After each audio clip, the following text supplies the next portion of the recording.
welcome back, everybody, to the second part of our series, Supernatural.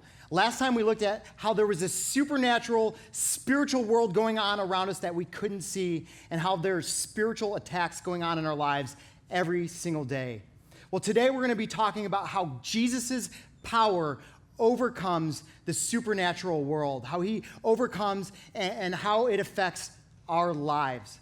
But before we dive in really heavy here tonight, here's what I want you to do. I want you to turn to the person next to you, and I want you to compare biceps. We're going to have a bicep competition right now. So give your biggest bicep, flex, feel biceps, and we're going to determine a bicep winner. Do that right now. Go ahead. All right, I'm seeing biceps. Go ahead and do that. Okay, great. Raise your hand if you were the bicep winners. Bicep winners, some of you are both raising your hand next to each other. Now, I want to clarify something here. This is not how you make a bicep. Some of you are doing like this hand thing like that. You're like, yeah, you're not pulling anything. You got to pull it in like this. Okay, so that's how you do it. So the whole thing with the bicep is I see you guys walking around, many of you guys particularly, walking around with these girly tank tops on. That's the whole thing with these biceps. And you're just walking around with these really, really tight tank tops, like kind of showing a little too much cleavage, man cleavage. And you sort of like do this puffy out chest thingy. And let me just get real with you for a minute. Enjoy it while it lasts.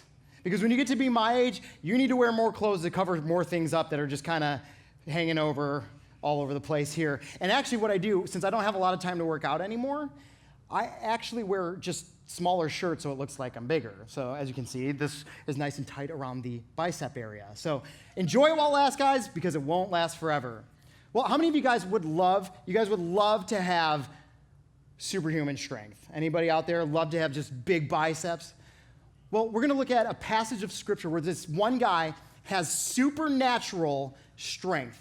And so we're going to be in this passage for a long time tonight. So if you guys want to get out your iPhones or Droids and pull out YouVersion to Mark chapter 5, go ahead and do that. I'll give you a second to pull out your phones because we're going to be in here a lot and I want you to read along with me. Go to YouVersion, Mark 5.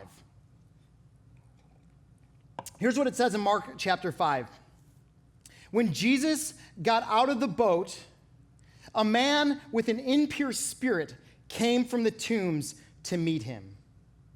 This man lived in the tombs, and no one could bind him anymore, not even with a chain.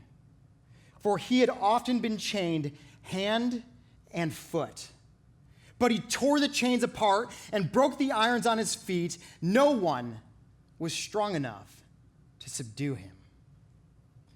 Wouldn't it be awesome to have that kind of strength? Like just tearing chains off of you, like if you get into trouble and you get arrested and the cops put you in the shackles and you're like, shoot, no big deal, right? Well, that's what's happening with this guy. It'd be so awesome to be that strong. But here's the thing.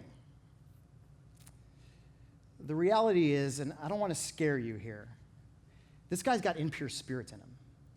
We are actually talking about a demon-possessed man that because of those demons, he is getting superhuman, supernatural strength. Now, that should scare you a little bit because what this tells us is that the supernatural world is very strong. It's very powerful. And as cool as it would be to have superhuman strength and these huge biceps, this is what it actually does for the man. Look at what it says in verse 5.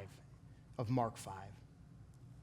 Night and day among the tombs and in the hills, he would cry out and cut himself with stones.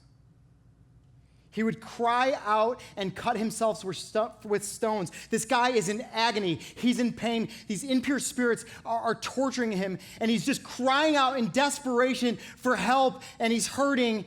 And so he begins to cut himself with stones.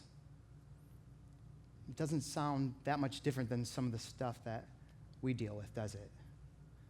People crying out for help, feeling desperate, nowhere to turn, and they seek to get that relief from cutting.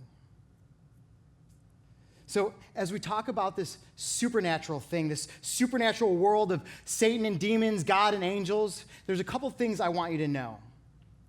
The first thing we need to know about the supernatural world is this. Number one, God is in control. Say that with me. God is what? God is in control. See, here's the thing. We read in this verse that no human being could control this guy, right? No human being. He was breaking shackles and irons like it was no big deal. Nobody could hold him down. But then, this is where the hope comes in, you guys. This is where we can start to get hopeful, where we don't have to be afraid anymore because the story takes a turn. Look at what it says in verse 6. It says, when he saw Jesus from a distance, he ran and fell on his knees in front of him. Now, this isn't the man that's running on his knees and falling on his knees in front of him. These are the demons running at Jesus. It says that they saw Jesus from a distance, and they ran to him and fell on their knees. You know why? Because God is in control over those demons. And in the presence of God, even from afar, they know who's in control. They know who's master. They know that he is Lord, and they submit and they surrender to him. Now, I got to be honest with you. I've experienced this in my own life. I have actually lived with a demon in my own life. This demon goes by the name of Alexi. This is a picture of Alexi. I got you guys, didn't I? This is Alexi. This is my little puppy dog that I got a few months ago. Yeah, she's so sweet and so cute. But she's a demon. Like, she is a terror. Like, just like that story, there is no leash that could contain her. Any leash we'd put on, she would rip off and just run away. We would put gates up around our house, and she would leap over those gates and go find something and start chewing on it and just start ripping stuff up. She was a demon. I mean, it was insane. But guess what? When I came around, I'm the alpha male. I would be like, Alexi, come. And she would sit down in front of me, looking up at me, and I could get her to do whatever I want. I can get her to do whatever. I can be like, go in between my legs. She'll go in between my legs. I'll be like, lay down, roll over, speak, shake, high five. She'll do all that. I can even, this is a feat, I can command her to pee. So I can take her outside, and I'll be like, Alexi, go potty, and she'll just squat right there and start peeing. Here's the thing. As soon as I'm around, she knows who's in charge. She knows who's the boss. She knows who her master is. She knows who feeds her. That's the same thing going on with this man. And these demons, they run to Jesus, and they kneel down before him because God is in control. They know who their master is. They know who's in charge. They know that they are below him. Jesus is the master. He's the one with the power over the supernatural world. So, number one, God is in control and Jesus is master. The second thing we need to know is that God's side wins. Look at what it says in verse 7. It says, he shouted at the top of his voice, "What do you want with me, Jesus, Son of the Most High God?" Let me pause right there. Notice he's not like, "What do you want with me, Jesus?" He calls out who he is. He says, "What do you want with me, Jesus, Son of the Most High God?" See, he understands that there was no one, nothing above God, not a single thing before God, and he's acknowledging that, and he's recognizing that. There is no one above God. What do you want with me, Jesus, Son of the Most High God? In God's name, don't torture me before my appointed time. Think about that for a second. He's saying, don't torture me before my appointed time. So basically, this demon fully understands how the story ends up, right? He's saying, I know that you're going to come down and that you're going to get rid of us and we're not going to be in control anymore. So, like, I'm just begging you, please, not yet. Don't torture me before my appointed time. They know how things end up. They know how it's going to turn out. Picture this for a moment. How many of you guys have seen like Pee Wee football being played? You know what I'm talking about? Raise your hands. Pee Wee football. It's like the little guys on the field who like their helmets are way oversized and their pads are like sticking way out, and it's just a bunch of pads running around the field, and they just kind of like bump into each other, and the ball's sort of just rolling around on the ground. It'd be like this. If I told that Pee Wee football team, the little guys running around, guess what, guys? Game on Sunday, it's against the world champion Super Bowl NFL team. You're going to play them. How do you guys feel about that? Probably at first like, no, we're not going to win. But I'd be like, no, this is your chance to get on the pros field and play against them. You might start to see them getting excited and getting jazzed up. Oh my gosh, we get to play on this field. How many of you guys, if you were betting people, which we don't promote here, but how many of you would put your money on the Pee Wee teams? A couple of you are putting your hands up, and I want to give you a word of encouragement, a word of wisdom. When you get into college, don't go into finance, okay? Don't do it, because you're going to ruin a lot of people's lives. Because the reality is, we ought to put our money on the NFL team, right? We know how it's going to end up, but that Pee Wee football team, I guarantee you they're going to step out on the field and give it everything that they got and just not leave anything left. That's basically what's going on here with these demons. While they're here on this earth, they're going to give it everything that they got, but they know that they can't win. They know that the story, how it ends, there's no way that they're going to win, but they're going to give it everything that they've got. You see, here's the thing. We know how it ends too. We have the book. A lot of you guys love reading Harry Potter and Hunger Games and Divergent. Are any fans out there? Go ahead, raise your hand. Fans? Okay, yeah, good. We read those books and we know how the chapters end, we know how the story ends, but guess what? We still go to the box office and buy the tickets and go see it at the movies, don't we? Even though we know how it's going to end. See, here's the thing. The second thing is God's team wins. We have the book. It's called the Bible, and we can read it, and we know how it ends up. We know that God's team wins. We don't have to be afraid of spiritual attacks in our lives. We don't have to be afraid of what's going on in the supernatural world, because we know that one, God is in control, and two, we know in the end of the story, God's team wins. And if you're not for him, you are against him, and when you're with him on his side, you will be victorious with God, because we know how this ends. There's no reason to be afraid of this stuff, guys. We just need to understand it so that we can do something about it and step into battle with God on the winning team. So God's in control. God's side wins.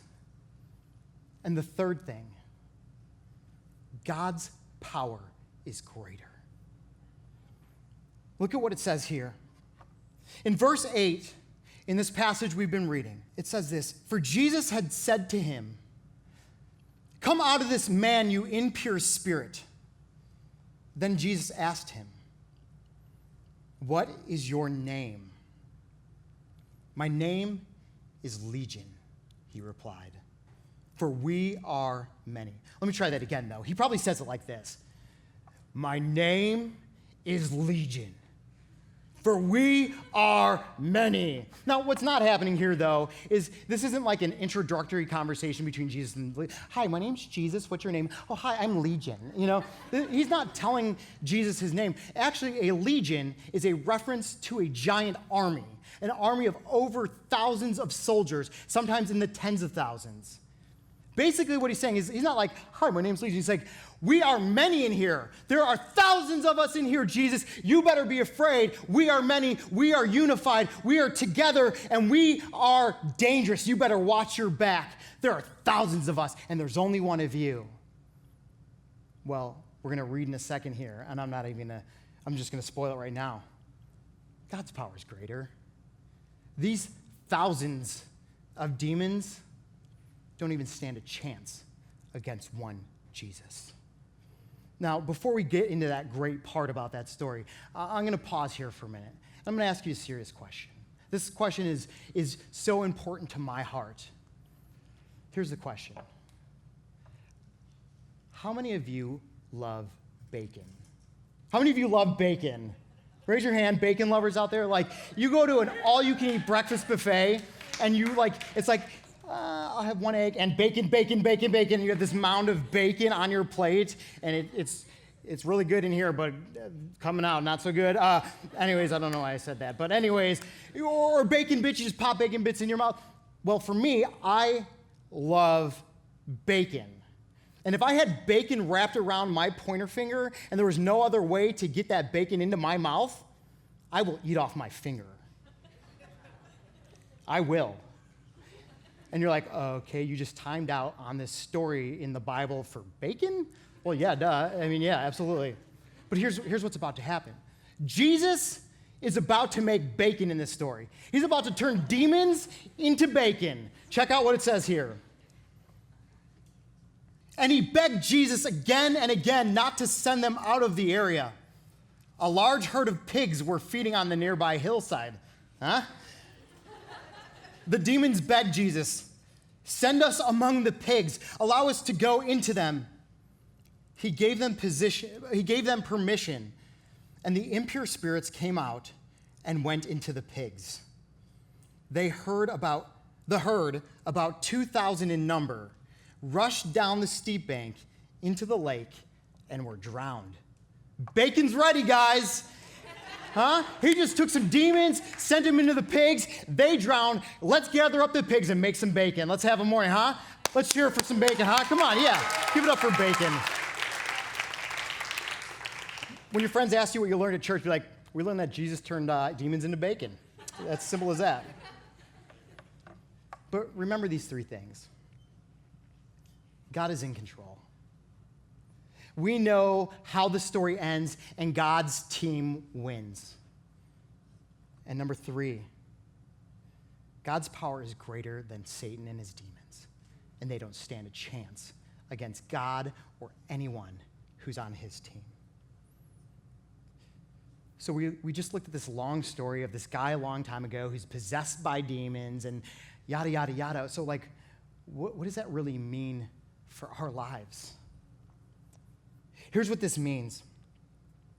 There are going to be things in your life that are going to tempt you. You're going to want to do some things that you know are wrong. In the supernatural world, we call that spiritual attack. There are going to be sins that you're going to struggle with, and there's going to be things and evil in this world that you are like, I don't understand what's going on here. This isn't right. From a supernatural standpoint, we call that spiritual warfare. See, for me, I really experienced this really heavy this year. Our senior pastor, Craig Rochelle, every year he gives his staff a word that they need to focus on. So we get to create our own word, and that is what we become, and we work on trying to get in our lives, and we go after that word for the whole year. And my word for this year was joy. And honestly, I can tell you that I struggled with this word a ton. I had a Bible verse with it, and my word was joy, and I was going to grab joy because I know that God wants me to have joy. But this year, guys, I struggled with anxiety. I had fear about huge things going on in my life. And there was some times that I was just feeling depressed. But you know what I realized? I realized that was a spiritual battle going on. And I got a hold of that, and I've been praying for it, and the more I pray about it and the more I see God on it, the more I feel that joy just coming and overwhelming and tearing down those spiritual attacks. So let me ask you, what is that in your life? Where are those spiritual attacks happening in your life? Maybe, again, it's messing around with your boyfriend or girlfriend, and you know it's not right, and you want to stop, but you know you can't. Or maybe you've been abused in life physically or sexually or emotionally, whatever it may be. And you're like, man, this world is full of so much evil. Maybe you get picked on at school and bullied, and you're like, gosh, this is not right. There's just darkness around that. Maybe you didn't make the team, or you had a falling out with your friends, or things are messy in your family situation. Now, not all these things are demonic in nature. Not all of them are spiritual attacks. But if you don't get anything tonight, here's the one thing I want you to get. Look at this verse. I want you to get this if you don't hear anything else. John 16:33, and I love this. This is one of my favorite verses. It says, in this world, You will have troubles, but take heart. I have overcome the world. In this world, you will have troubles, but I have overcome this world. Just like Jesus overcame the demons in that verse, he has overcome this world. He is powerful. He is in control. He wins in the end. So whatever you're facing, whatever troubles you have in your life, know that God is bigger than those troubles. No matter what struggles you're going through in your life, know that God is in control of those struggles and he can help you overcome. No matter where you're feeling attacked, know that through God's power, you can get through that.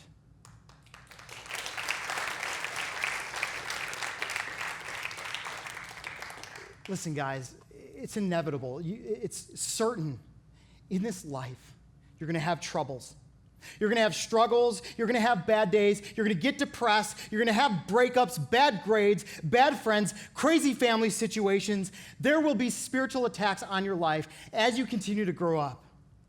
But this verse says, take heart, because Jesus has overcome it all for you.